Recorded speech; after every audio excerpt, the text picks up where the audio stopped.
your Midday Ark-La-Miss news update.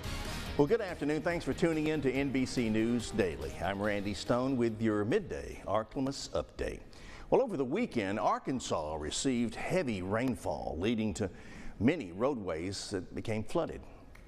In Ouachita County, many of those roads are still impassable, with 14 roads washed out. The Ouachita County judge says that the Ouachita River is expected to crest on Wednesday, according to the Office of Emergency Management.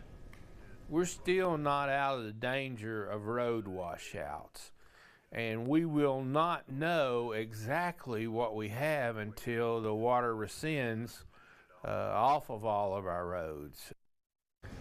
Well, the judge would like to remind everybody that you do not know what roads look like until underneath the water, and it's always best to turn around, do not drown. Happening in the state, hands-off protest flooded the country this weekend, even making its way to Baton Rouge over the mass layoffs at the federal level. Kyla Gaston from our sister station in Baton Rouge tells us more about those protests.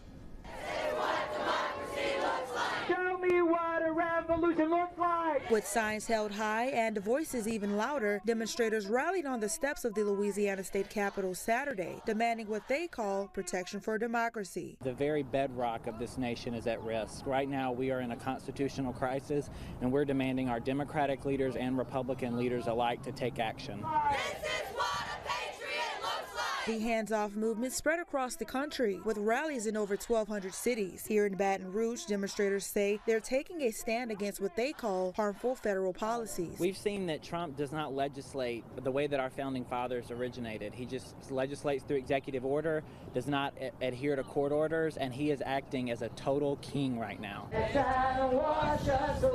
Many expressed concerns over rollbacks to transgender protections, immigration enforcement, and health care funding. But above all, organizers say the goal is unity. Well, what I see happening is voting rights being attacked.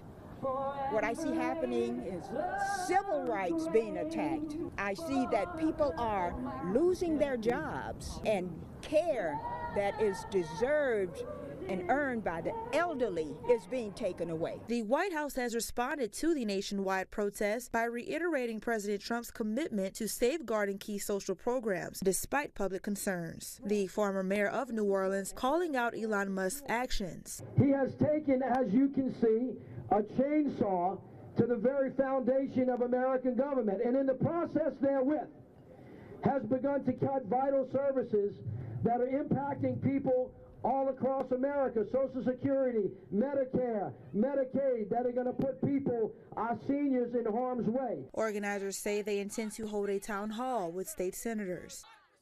And now, exclusive Storm Tracker Doppler weather with meteorologist Chase Ward.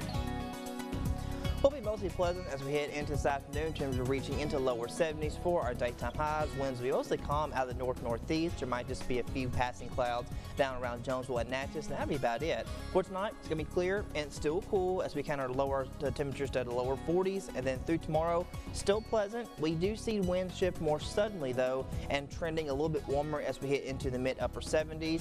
As we get closer towards Thursday, we'll kind of be sitting on a tail end of a frontal boundary, which might spark up some daytime clouds, and we might even see just enough for a few patchy showers just up to the northeast. So definitely enjoy this pleasant weather.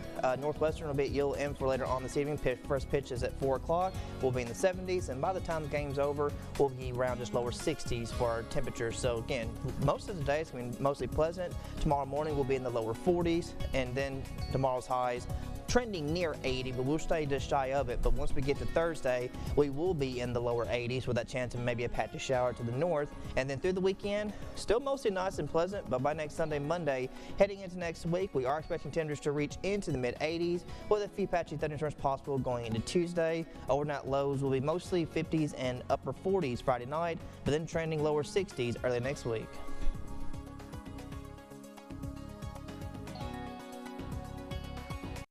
Well, that's it for our midday update. NBC News Daily continues now. Get those St. Jude tickets while you can. God bless you. When you see news happening, call the NBC 10 Fox 14 News hotline.